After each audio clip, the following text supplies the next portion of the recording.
More than ever, I'm convinced that in this world where technology prevails and necessarily transmission of knowledge is so shaped towards skills which are so sharp, so deep, so professionalized so early that the expensive and rare time to get into the bottom of things in order to make them advance with one's own contribution calls for early specialization, which is quite the opposite of the acquiring of a general knowledge, humanities as they used to be called. Of course, one can oppose the transmission pedagogically of a skill versus culture. But I still think that the curiosity of the individual mind can create marvels through a technological tool and for a specific purpose, to go faster, to go deeper, to go further, to reach more people, to allow for better production, productivity, management. But in the studying, one should include also, and that is the real problem of the proportions between the skills-based learning versus the general studies awakening of curiosity and building a capacity of learning about history in a way that it enlightens the specific professional choices one has to do in one's own profession. Would it be in new technologies or in older ways of doing things, but with new points of view? Everybody brings a contribution through their skill, knowledge, but at the end and at the beginning of that, I think there should be, in the transmission of the knowledge, the understanding that without a mind that is nourished with the knowledge of the past, even if the future is bringing us towards other areas of knowledge in order to develop the world of tomorrow, we cannot abstract ourselves from the world of yesterday, because the human mentality is the last thing that changes when technology is going ahead and the humans are trying to sort of follow and try to hope to catch up with the evolution of things. Perhaps then ultimately only generations by essence can fully accompany the transformation of a societal technological way of doing things and therefore of transmitting them. When you learn about the history of teaching in the past, between secular and religious, between science and a sense of philosophy, a sense of morality, a sense of aesthetics about the endeavor of human species and its own finitude. So, of course, not all thinkers are philosophers, and not all philosophers need to be the next generation's thinkers. After all, the different ways we apprehend the world will create also the necessity for new ways to think the world that surround us in terms of the holistic view of the planet and the population and the starvation and the economic distribution of wealth and how we organize or extent to manage all these assets. These are things that are from the utter complexities way beyond a Bach fugue.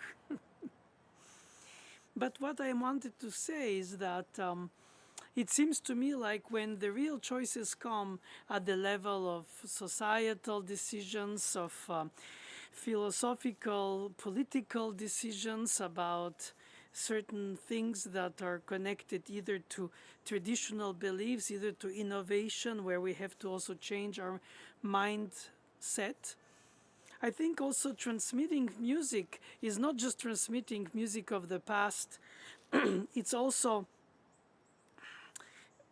giving an ecosystem to the student of what the past involved in its own need of art, through despotic rulers, through fearing crowds of their rulers, as well as through the necessity of each human being to find some degree of reaching a potential. It's probably very egocentric and not connected to what antique days societies might have had, expectation of life, the capacity of keeping in good health despite of different things and threats that come around, from nature and environment to pure medical situations.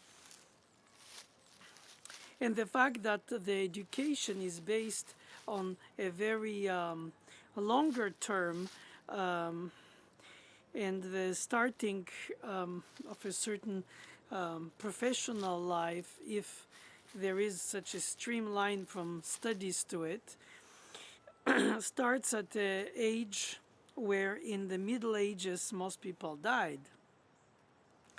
Which means that the transmission was more succinct, more intensely connected to its own time, and not taking in perspectives all the knowledge that we have to accumulate historically of times before ours, for which we have way more documentation than they ever did in their own times, 17, 18, or even earlier centuries, in Europe or in other continents, and how that shaped their understanding of the world, and how we want to understand their endeavors.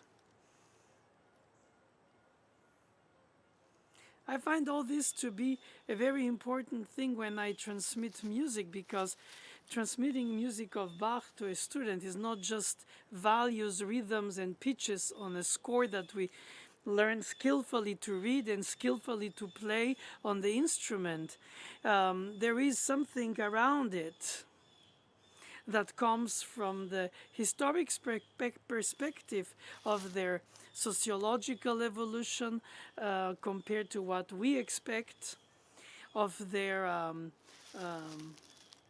what are the values that they valued the most, what kind of music they played for funerals, what kind of music they played for births, to celebrate marriages, to celebrate different achievements in a human life, would it be societal or army or in general. Music was not just a soundtrack to their lives, it was also a capacity to reflect, also an instrument to learn, a skill which was not to be in performance level. It was more about having access to music, since there was no music stored in ways that can be listened to anywhere, anyway today. You had to hire musicians who had to be educated, or you had to educate yourself how to play an instrument, or how to sing, or how to read simply the music, in other words, the language, and then have access to it. And that brings you to another dimension of your relation to what the human experience on earth was before you, to the extent to which you have access to language, through libraries, which of course with the printed books developed an incredible difference compared to the copied books by the monks. And the Latin language being the only language, lingua franca, in Europe then, from the Roman times, it created a sense of necessity. That necessity is very important. How to organize one's own thoughts within one's own time period. And today we have to think about the different time periods in their own past as their own presence through stylistic differences between a music by a predecessor of Bach or predecessor of Chopin or predecessor of Stravinsky or a predecessor of us today. We see it as a lineage, but in fact it was perhaps most likely a series of incidents, accidents, wars, revolutions, the vulnerability of being, the vulnerability of the achievements of the beings. A painting, a poem, a theater play, a music score, to be deciphered, to be understood for all what it carries or what it carried and how it was perceived in its own time versus how we think we perceive it today, regardless of our instruments of reading it. And I find that this is in transmission of music the most important, is the universal message that is nested in the temporal message that has to be decoded. The ornamentation, the decoration, all the codified ways of indicating what is important from what can be and should be improvised or can be or should be embellished, and according to which good taste to the teacher, naturally. In other words, people studied music of their time, in their area, specifically a time capsule of a given time in North Germany for Bach, etc., Spanish court for Scarlatti, and British court for Handel, and Austro-Hungarian court to be for Salieri.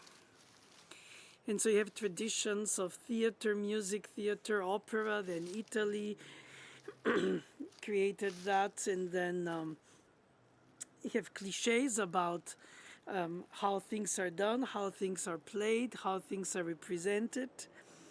But the representation is part of the rhetoric. The rhetoric is part of the eloquence. The eloquence is part of the persuasion. The persuasion is part of the expectation. So a musical storytelling, regardless if it's tone painting the lyrics, or there are no lyrics, and then the tone painting in psychological. It's literally translating through the harmonic progressions the emotional content of the piece. Diminished seventh with anxiety, major triads in tonal system for well-being. Of course, said like this, or stated like that, all this sounds very cliche and very simplistic. And I agree, it's more subtle, it's way more subtle. And I find that while I'm teaching in a lesson a piece by a given composer, fingering, phrasing, pedaling, articulation, tempo, indication, reading as an understanding, double checking compared to other editions, or if we have a manuscript copy, to double check if that was an innuendo, a hint, a forgotten alteration, or in other words, we can go in, we should, and we do. At least I try my best to, of course, to go in the depth of the detail, which gives the student the understanding by example of the importance that we attach to everything. And then zoom off or zoom out and start placing this stylistically in its time frame, instrumentally, acoustically,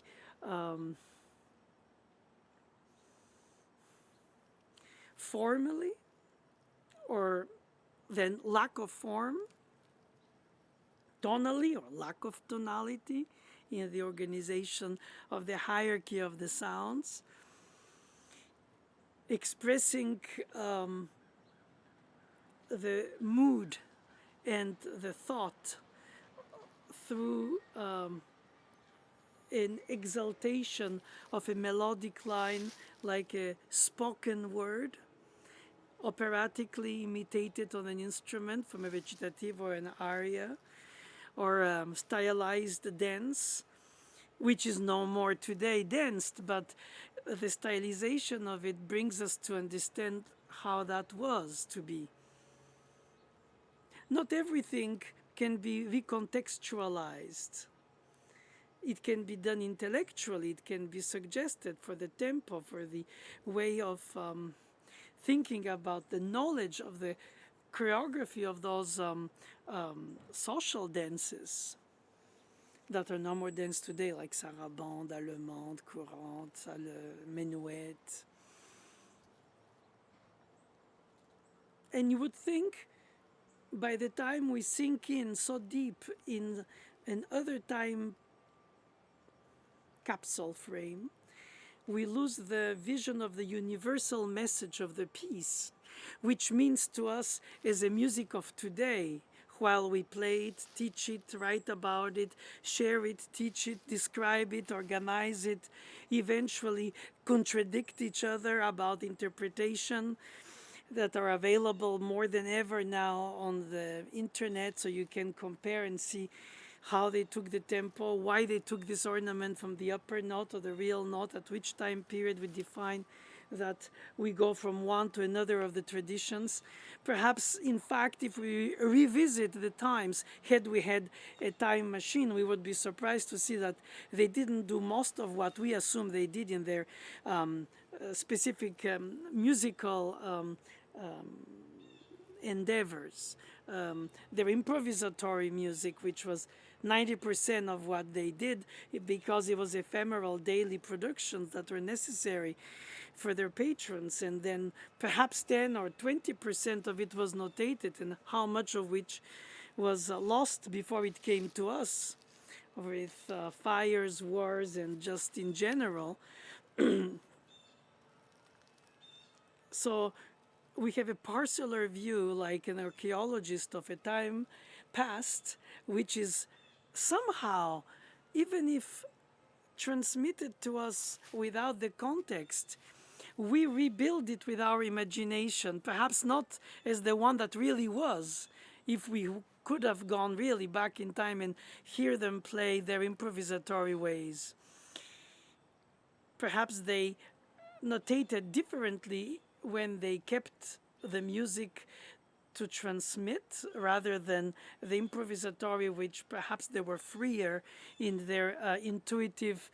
One can speculate that perhaps a Mozart improvisation was freer in spirit than its notation, because after all, if he notated for a given musician to play for whom he composed, he might have assumed that he needs to simplify something or objectivize something rather than his subjective capacity of, perhaps like Bach improvised most likely all these polyphonies on all his keyboards, organ mostly, or harpsichord, or clavichord.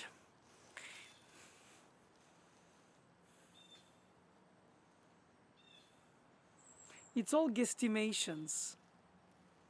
But then you put it in context of the 7-Year War, which was sort of a world war of its own in Baroque times, and then the colonizations and the ways things exponentially expanded on the planet in terms of forceful bringing of a culture through economic and ideological ways, using religion or using another type of ideology to impose power. It's always about power. It's always about humans wanting to be on top of another human being because of the thirst for power. Must be one of the main drives for human beings, besides jealousy and perhaps healthy necessity of being filled with profound sense of desire for success. That's healthy. Everything is healthy until it's no more healthy, depending of the purpose and the means, and according to whom and when. So it humbles us a lot, but I think that ambition is healthy. And competition is healthy too, because we basically compete to become better at what we do or what we are or what we would like to become. And so if the teacher helps to give you the tools how to compete to become better by yourself, memorize the music better, perform it with a better understanding of the scope of the piece in terms of its philosophic standing, of in its technique of performance, future transmission to your own students, all these levels of depth in the transmission, I think, are very important when the student becomes teacher in turn. And not all of them have that calling, and that's fine. And not all of them have to rethink the transmission style. Some do more than others. It's probably a question of character. Of course, you're given guidelines, but then each student is an individual enigma to solve in its best. And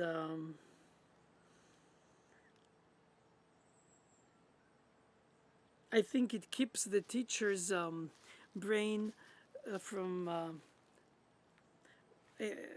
becoming too comfortable with one's own convictions and knowledge. I think so, really.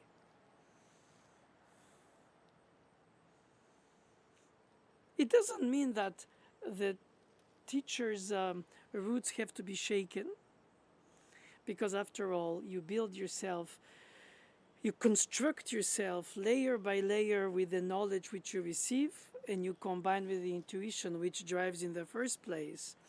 And so once you can combine both, you learn facts and you apply them yourself, but then at some point the conviction and the transmission of what it means to you in the storytelling of the playing of the piece, or a recomposing of the piece, or reinterpreting the piece, whichever technique which could have been more in vogue before, which is transposition, perhaps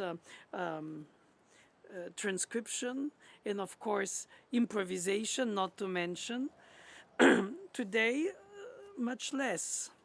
The margin of differentiation between one good interpretation of a piece of the repertoire and another good one is way smaller, since the expectation is the alikeness.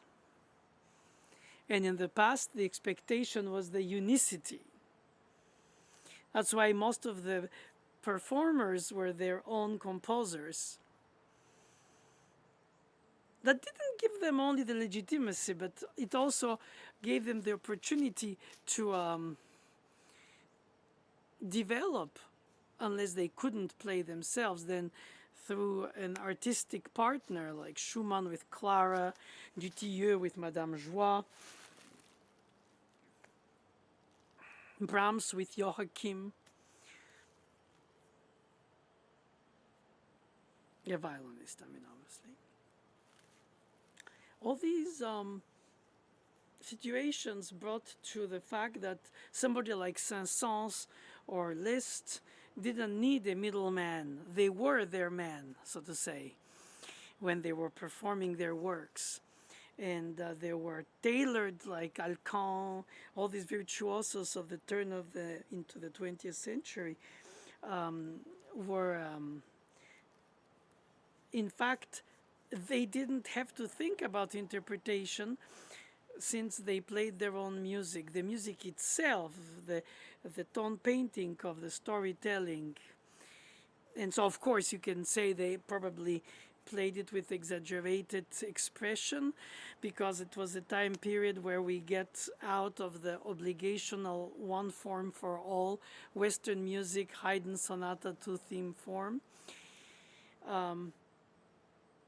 in which you still could express yourself very, very fully in terms of the emotional endeavors, the melodic beauties, the harmonic anxieties, excitements, surprises. Chopin wrote very formal sonatas, Liszt in a more freer way, and then later Scriabin freed totally himself, and not to mention Mettner.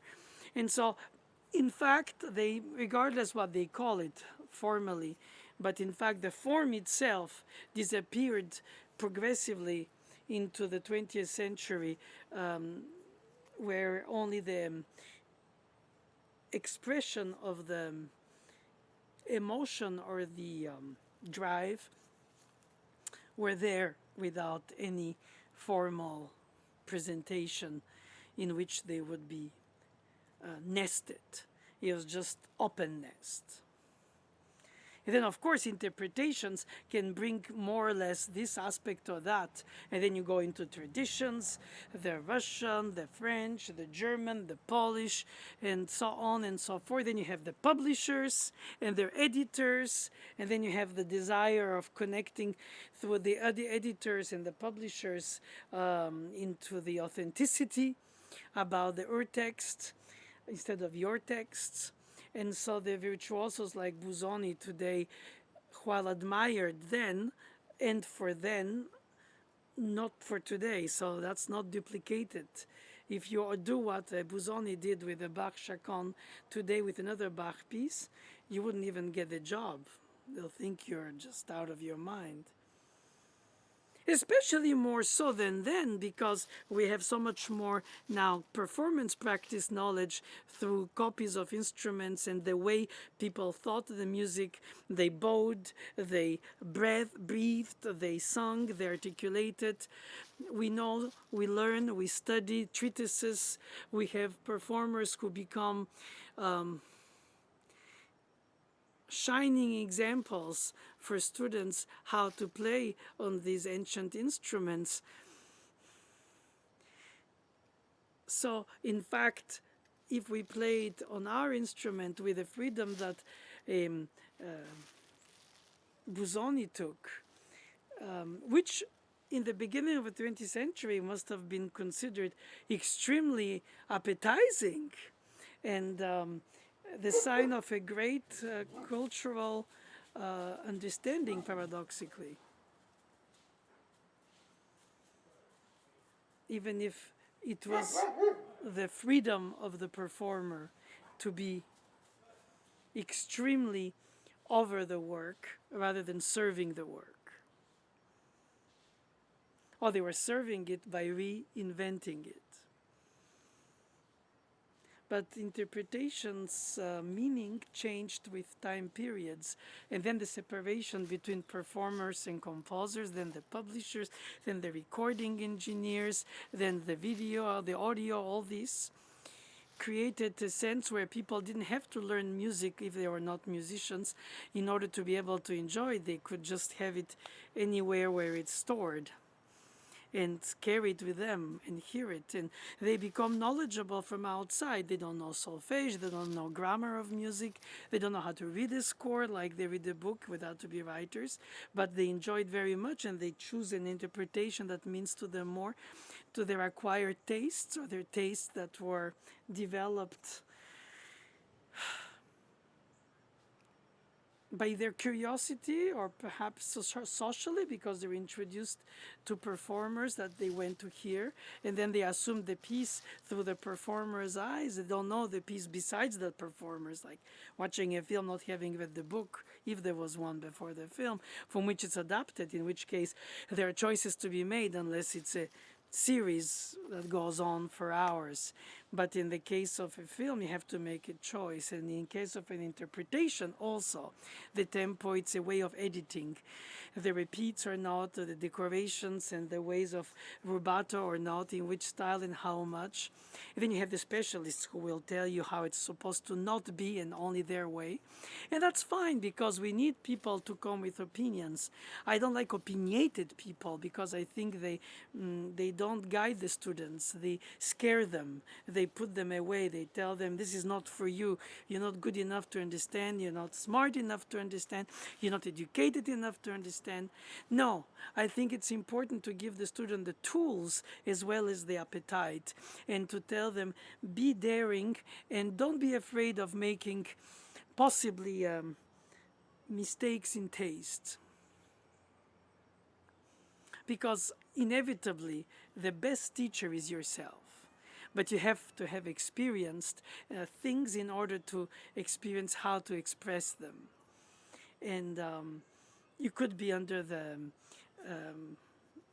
incredible conviction that your teacher or this performer is the model, the role model, and you want to be like that, like him, like her, because of ways that they play the piece that means to you.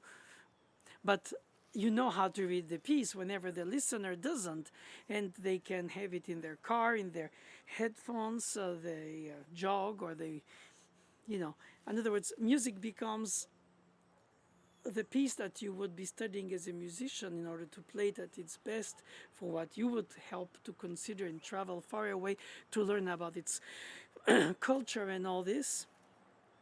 They would have it more like and use it more like soundtrack of their lives, of their exercising life, or whatever they do.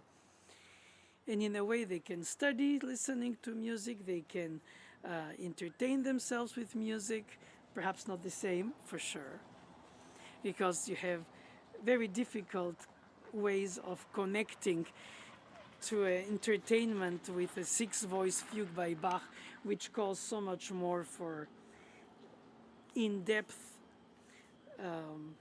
concentration and focalization on following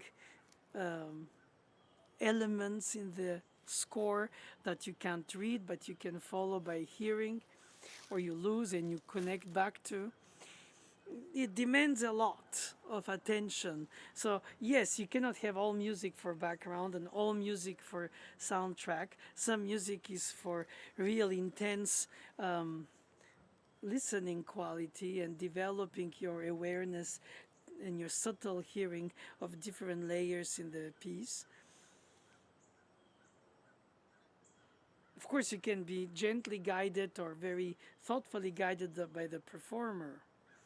And then, of course, that's why you would think, I like this piece by so and so more than the piece itself, if you don't know it independently from the performer. Because inevitably another performer will dress it up differently, another actor will play the same character differently, and you get attached to this actor in the embodiment in film, let's say, of a character from a book that you liked. Inevitably your imagination is going in collision with the one of the filmmaker. And then you accept or you don't. So it's a rupture of disbelief, or you know, and you remain critical and you don't connect to it. Or then you let yourself be told the story and you enter in it like a child liking to hear a story, because it makes the child travel in their imagination until they fall asleep.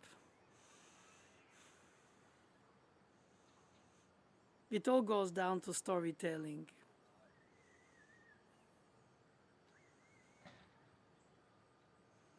But I still am convinced, the more I age, that way beyond skills, we need to teach the essential, which is the context. the history.